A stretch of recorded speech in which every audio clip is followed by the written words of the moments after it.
नमस्ते, मैं हूँ doctor Ankita Agarwal. I am a practising dental surgeon in Jaipur और आपका स्वागत है विजडम टीथ और उससे जुड़ी तकलीफों पर इस वीडियो में हम एक्सप्लोर करेंगे कि विजडम टीथ क्या है, उनसे क्या प्रॉब्लम हो सकती है, इस पेन को कैसे डील करना है और निकालने के प्रोसेस के दौरान क्या एक्सपेक्ट करना है। अक्कल दाढ़ क्या है? अक्ल दाढ़ मुंह के पीछे के तरफ के तीसरे मोला हैं। अधिकतर लोगों के मुंह में 4 विजडम टीथ होते हैं, चारों क्वाड्रेंट में एक एक, upper left, upper right, lower left और लोअर राइट। अक्ल दाढ़ आमतौर पर 17 से 25 साल के बीच निकलते हैं, लेकिन हर व्यक्ति के लिए टाइमिंग अलग हो सकती है। अक्ल दाढ़ कहते हैं कि उन्हें हमारे पूर्वजों के लिए उपयोगी माना जाता था। उनके जॉज बड़े होते थे क्योंकि उनका भोजन ज्यादा फाइब्रस होता था और ज्यादा चबाने की जरूरत होती थी। लेकिन अब हमारे जबड़े वक्त के साथ धीरे धीरे एवोल्यूशन के परिणाम स्वरूप छोटे हो गए क्योंकि हमारी डाइट बदल गई है। हमारी डाइट सॉफ्ट है और कम फाइब्रस है, जिससे अक्ल दाढ़ को जगह नहीं मिलती, पूर्णतः अरप्ट नहीं हो सकती और अल्टीमेटली समस्या का कारण बन जाती हैं। इम्पैक्टेड अक्ल दाढ़ से कई तरह की समस्या हो सकती हैं, जिसमें से कुछ इस तरह हैं। प्रभावित अक्ल दाढ़ मुंह के पीछे में दर्द और तकलीफ का कारण बनती हैं। इसमें हल्के दर्द से लेकर गंभीर असहनीय दर्द तक हो सकता है, जो गले और कान तक फैल सकता है। प्रभावित अक्ल दाढ़ के आसपास खाली जगह, जिसे पॉकेट कहते हैं, बन जाती है। इन पॉकेट्स में भोजन एवं सलाइवा भरता रहता है, सड़ता है और सफाई ना हो पाने की वजह से नॉन रेजिडेंट ओरल फ्लोरा यानी संक्रमणकारी बैक्टीरिया पनपते हैं और उनकी कॉलोनियां बन जाती है, जिससे पस बनता है और सूजन आ सकती है। अक्ल दांत के अरप्शन फोर्सेस के कारण आगे के दांतों पर पुशिंग फोर्सेस लगने लगते हैं। इस कारण से दांत सरकने शुरू हो जाते हैं और आगे के दांत में क्राउडिंग हो जाती है। क्राउडिंग के कारण भी खाना फंसना, कीड़ा लगना, मसूड़ों में सूजन और हैलिटोसिस मतलब मुंह की दुर्गंध आने की समस्या शुरू होती है। कभी कभी अक्ल दाढ़ में सिस्ट या ट्यूमर विकसित होते हैं, जो दर्द, सूजन और आसपास के टिश्यू को नुकसान पहुंचा सकते हैं। यदि आपको सूजन आ रही है तो तुरंत डॉक्टर की सलाह से एक्सरे करवाना चाहिए। अगर आपको विजडम टूथ से दर्द हो रहा है तो आप कुछ स्टेप्स फॉलो करके दर्द को कम कर सकते हैं, लेकिन ये जरूरी है कि आप डेंटिस्ट या ओरल सर्जन से कंसल्ट करें और उनसे सही डायग्नोसिस और ट्रीटमेंट करवाएं। Prescription based non steroidal anti inflammatory drugs जैसे आइबुप्रोफेन, डाइक्लोफेनाक अक्ल दाढ़ से जुड़ी दर्द और सूजन को कम करने में मदद करते हैं। इसका डोज और निर्देश फॉलो करें। सादे नमक के पानी से कुल्ला करना बहुत असरकारी है। गर्म पानी में 1 चम्मच नमक मिलाकर दिन में 6 से 7 बार कुल्ले करें। इससे दर्द कम होता है और सूजन भी कम होती है। चेहरे के बाहर सूजन के बराबर आइस पैक लगाना प्रभावित क्षेत्र को सुन्न करके दर्द कम करने में मदद करता है। अच्छी ओरल हाइजीन मेंटेन करना जरूरी है। सॉफ्ट ब्रिस वाले टूथ ब्रश से हल्का सा ब्रश करें और विजडम टूथ एरिया को अवॉइड करें। रेगुलर फ्लॉसिंग से ओरल हाइजीन मेंटेन करें। इरिटेंट से बचना चाहिए। दर्द और सूजन को और बढ़ाने वाले स्मोकिंग, अल्कोहल और स्पाइसी या एसिडिक खाने से बचें। On prescription over the counter मिलने वाली सुन्न करने वाली जेल प्रभावित हिस्से पर लगाने से अक्ल दाढ़ का दर्द अस्थायी रूप से कम होता है। अगर अक्ल दाढ़ से दर्द, बेचैनी या कोई और प्रॉब्लम्स उत्पन्न हो रही हैं, तो उन्हें निकलवाना जरूरी हो सकता है।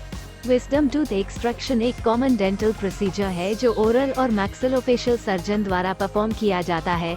एक्सट्रैक्शन प्रक्रिया इस दांत की बोन डेप्थ, पास के टीथ और वाइटल स्ट्रक्चर के रिलेशन और रोगी के समग्र स्वास्थ्य के ऊपर निर्भर करता है। अब मैं आपको विजडम टूथ रिमूवल प्रोसेस के स्टेप्स बताती हूँ। ओरल सर्जन आपके जबड़े और अक्ल दाढ़ का परीक्षण करेंगे और एक्सरे लेंगे, जिससे दांत की स्थिति का आकलन किया जा सके। प्रोसीजर के दौरान आपको लोकल एनेस्थीसिया या जनरल एनेस्थीसिया दिया जाएगा, जिससे आप कंफर्टेबल और पेन फ्री रहेंगे। डेंटिस्ट या ओरल सर्जन ध्यान से अक्ल दाढ़ को हटाएंगे। इसमें गम्स में इंसिजन यानी चीरा लगाया जा सकता है और दांत को निकालने के लिए आज पास की बोन कॉलर्स को हटा दिया जा सकता है। यदि चीरा लगता है तो टाँके भी लगाने पड़ सकते हैं।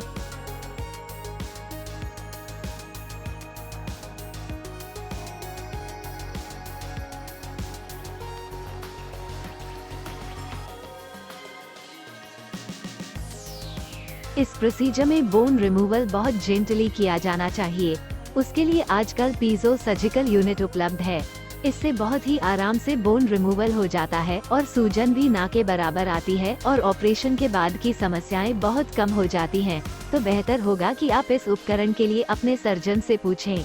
एक्सट्रैक्शन के बाद आपको निर्देश दिए जाएंगे कि कैसे एक्सट्रैक्शन साइट का केयर करें। फॉलो अप विजिट बहुत जरूरी है, जिससे आपका हीलिंग प्रोसेस और कोई जटिलता उत्पन्न होती है तो उनका पता चल सके। विजडम टीथ रिमूवल या इम्पैक्टेड टीथ रिमूवल एक सुरक्षित प्रोसीजर है, लेकिन किसी भी सर्जरी की तरह इसमें भी कुछ कॉम्प्लिकेशंस होते हैं। कुछ कॉमन कॉम्प्लिकेशंस जो हमें देखने को मिलते हैं इस प्रकार हैं।